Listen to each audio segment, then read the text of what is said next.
মিষ্টি কথার আগে রক্ত দেওয়া লেগেছে। মিষ্টি কথার আগে কি দেওয়া লাগছে?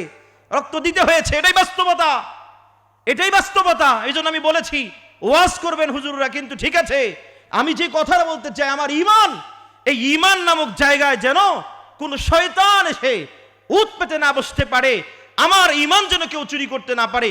আমি যেইখানেই থাকি না কেন, যেই দলের সাথেই থাকি না কেন, যেই মতের সাথেই থাকি না কেন, কিন্তু আমার ঈমান সাংঘর্ষিক কোনো মতের সাথে আমি কোনোদিনও কোনো পদ্ধতিতেই কোনো পর্যায়ে কোনো পরিস্থিতি একমত হতে পারবো না। আমার ঈমানের জায়গায় কোনো কথা নাই। তুমি আমার অনেক কিছু নিয়ে কথা বলতে পারো, আমার চরিত্র নিয়ে তুমি কথা বলতে পারো, আমার ক্যারিয়ার নিয়ে তুমি কথা বলতে পারো, ঠিক আছে, কোনো কথা নাই, আমাকে তুমি আঘাত করো, কিন্তু ইসলাম যেখানে আমার আর ইসলামের মধ্যে ঈমানের সাথে সম্পর্ক, সেইখানে তোমার কথা বলার অধিকার নেই। যদি কোনো প্রশ্ন আসে সেই ক্ষেত্রেও আমরা কি খুবাইবের মতো ভূমিকা পালন করতে পারবো না ইনশাআল্লাহ? বলেন না কেন, পারবো কি না ইনশাআল্লাহ? খুবাইবের মতো যদি আমাদের জীবনও দেওয়া লাগে, খুবাইবের মতো যদি আমাদের ফাঁসির কাজটাও ঝোলা লাগে, নবীর রসুলের জন্য, আল্লাহর জন্য, আল্লাহর কোরআনের জন্য, তবু এক মুহূর্তের জন্য চিন্তা করা যাবে না। কথাগুলো যদিও খারাপ লাগছে, যদিও কোনো গরম গরম কথা, কিন্তু এটাই রসুলের কথা, এটাই বাস্তবতা, এটাই কোরআন, এটাই আল্লাহর কথা, এটাই রসুলের কথা। আল্লাহ তাআলা আমাদেরকে বুঝার তৌফিক দান করুক। যেই কথাগুলো বললাম, এই কথাগুলো মনে হতে পারে অনেকেই বলে হুজুররা মাঝে মাঝে এরকম গর্জন দিয়ে কথা বলে কেন? হাদিস থেকে দলিল নেন। রাসূল করিম সাল্লাল্লাহু আলাইহি সাল্লাম যখন তিনি বক্তৃতা করতেন, মাঝে মাঝে তার চোখ রক্তের মতো লাল হয়ে যেত। কিছু কিছু কথা আছে যেই কথাগুলো জোরে না বললে আর হয় না। ওই সময় রাসূল করিম সাল্লাল্লাহু আলাইহি সাল্লাম জোরে কথা বলতেন। এটাই সুন্নাহ পদ্ধতি, শুধু মিষ্টি কথাই নয়। আল্লাহ তাআলা আমাদেরকে কথাগুলির উপরে আমল করার তৌফিক দান করেন, সকল বলে আমিন। আল্লাহ তাআলা আমাদেরকে খুবাইবের মতো ঈমান আনার তৌফিক দান করেন, সকলে বলে আমিন। যে কথা বলছিলাম, যে রাসূল করিম সাল্লাল্লাহু আলাইহি সাল্লামের ঘোষণা, মৃত্যুটা হলো মুজাহিদের জন্য, জিহাদকারীর জন্য, শহীদের জন্য হচ্ছে একটা ব্রিজ, পোল। আল মাউতু লিল শাহীদি কাল জিসর, ব্রিজ অথবা পোলের মতো। যখন সে মারা যায়, মারা যাওয়ার সাথে সাথে মৃত্যু নামক ব্রিজ সে অতিক্রম করে জান্নাতে চলে যায়। হযরতে আসিয়া রাদিয়াল্লাহু তাআলা আনহা, হযরতে আসিয়া আলাইহিস সালাতু ওয়াস সালাম ফিরআউনের ঘরের মধ্যে যখন ইসলাম গ্রহণ করেছেন, মুসার ধর্ম গ্রহণ করেছেন, ফিরআউন কিন্তু এটা সহ্য করতে পারে নাই। হাড়ি যখন ভাঙলি আমার ঘরেই ভাঙলো, শত্রু তো আমার ঘরেই শত্রুতা, মুসার শত্রু আর আমার ঘরের মধ্যে আমি পালতেছি। আসিয়ার উপর ভীষণ রাগ হয়ে গেলেন, নিজের প্রেস্টিজগুলো নষ্ট হয়ে যাচ্ছে, নিজের স্ত্রী মুসার ভক্ত হয়ে গিয়েছেন, মুসার ধর্ম গ্রহণ করে নিয়েছে। ফেরাউন এটা বরদাস্ত করতে পারলো না, যাও তাকে শাস্তি দিতে থাকো। একে একে শাস্তি দিতে লাগলো, যত প্রকারের শাস্তি আছে সব শাস্তি দেয়, কিন্তু তাকে মৃত্যুদণ্ড দেয় না। একটা একটা করে তাকে শুধু শাস্তি দেয়, শাস্তির যত ধরন আছে সব দেয়।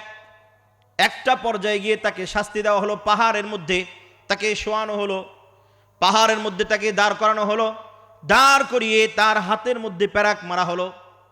যখন তার এক হাতের মধ্যে প্যারাক মারলো, প্যারাক মারার সাথে সাথে আমি আপনি তো চিৎকার দেব, কিন্তু আসিয়া চিৎকার দেয় না, আসিয়া মুস্কি মুস্কিকে হাসে। আচ্ছা বলেন দেখি, আপনি যদি কাউকে শাস্তি দেন আর যদি সে মুস্কি করে ব্যাক করে হাসে দেয়, আপনার তখন মেজাজ খারাপ হবে না? কথা বলেন না, মেজাজ খারাপ হবে কি না? স্বাভাবিক মেজাজ খারাপ হয়ে যাবে। ওদেরও ঠিক তেমন ভাবে মেজাজ খারাপ হয়ে গিয়েছে।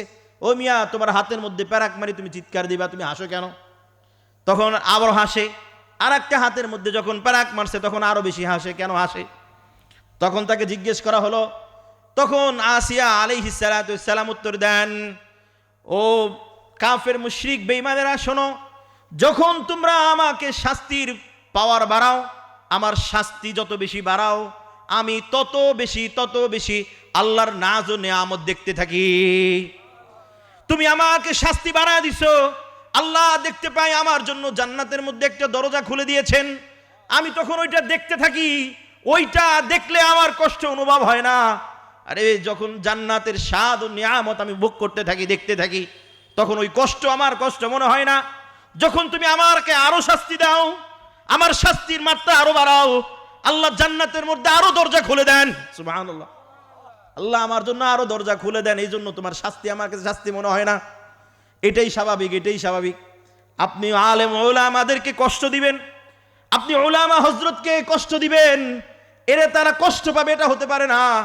এটা তাদের জন্য কষ্ট না, এটা তাদের জন্য নেয়ামত। এটাই দেখে আসতেছি। এই পর্যন্ত যারাই বের হইছেন প্রত্যেকে একই কথা বলেন, যতদিন ছিলাম ততদিন খুব ভালোই ছিলাম। হ্যাঁ, জুলুম করছে ঠিক আছে কথা, কিন্তু যতদিন ছিলাম আল্লাহ তাআলা যে দিনগুলো রেখেছেন এই দিনগুলো আলাদা একটা পার্সন। যদি তারা ওইখানে যায় তখন মনে করে নবীজির সুন্নাহ আমাদের দ্বারা পালন হলো, নবীদের কাজ আমাদের দ্বারা পালন হলো।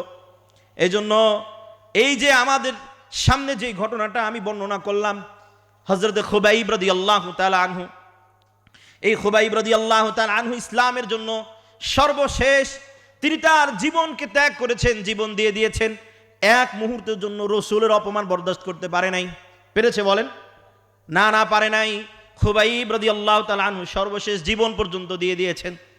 এই জন্য এখন যদি আমার আপনার সামনে এমন কোনো প্রশ্ন আসে যেই প্রশ্নে দেখা যায় আমার নবী মুহাম্মাদুর রাসূলুল্লাহর অপমান হচ্ছে, নবী মুহাম্মাদুর রাসূলুল্লাহর কোনো শান বরখেলাপ হচ্ছে, অথবা কোনো সাহাবীকে গালি দেওয়া হচ্ছে, তাহলে আমার আপনার যদি চুপ থাকে তাহলে বুঝতে হবে আমি আপনি বোবা শয়তান।